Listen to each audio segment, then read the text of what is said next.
Data 28 dhjetor është data që kam vlerësuar se mbetet data e vetme e mundshme. Siç e dini, pas dekretit për shpërndarje, me njëherë vjen radha çështjes së datës së zgjedhjeve. Ju njoftoj fillimisht se për shkak se sot kam shpërndar kuvendin, automatikisht data 11 janar është përjashtuar si mundësi, sepse është jashtë afateve kushtetuese që do të më lejonin ta shfrytëzoja.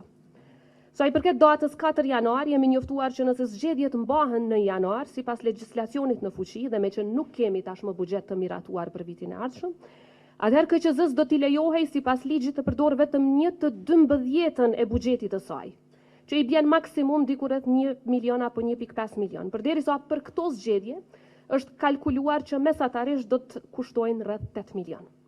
Pra zgjedhjet në këtë datë është praktikisht e pamundur të mbahen për shkak të pamundësisë që të shfrytëzohet buxheti në janar ashtu siç thot ligji. Kthehemi prandaj te dy datat e mbetura, pra 21 dhe 28 dhjetor, të cilat mund të bëhen sipas kushtetutës. Sot partitë politike janë deklaruar kryesisht për këto dy data në takimin konsultativ që e patëm.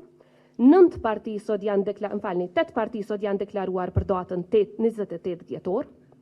5 parti janë deklaruar për datën 21 dhjetor, kurse 3 parti kanë thënë që cila do nga këto data është në rregull. Ju njoftoj se gjatë kësaj periudhe kam qenë po ashtu në kontakt me kryetarin e KQZ-s 3 herë dhe kemi analizuar procesin e papërfunduar të zgjedhjeve lokale, si dhe procedurat që na presin për organizimin e zgjedhjeve nacionale. Zgjedhjet lokale nuk kanë përfunduar akoma sa i përket procedurës së certifikimit. Ekzistojnë pastaj afatet e ankesave, pas kësaj fillojnë procedurat e asgjësimit të materialit zgjedhor, pastaj procedurat e përgatitjes së platformës për shpalljen e rezultateve preliminare dhe asaj të numërimit, cilat duhet të ripërtrihen me parametrat e zgjedhjeve të përgjithshme. Para fillimit të fushatës, janë edhe një sër veprimesh që janë regjistrimi subjekteve politike dhe koalicioneve dhe certifikimi i kandidatëve, hedhja e shortit, shpallja e fletë e veprimet të tjera.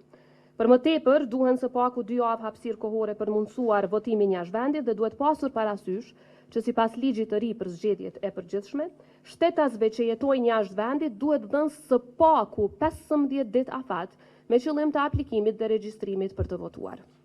Në mesin e të gjitha këtyre janë edhe procedurat tenderuese e çka jo tjetër.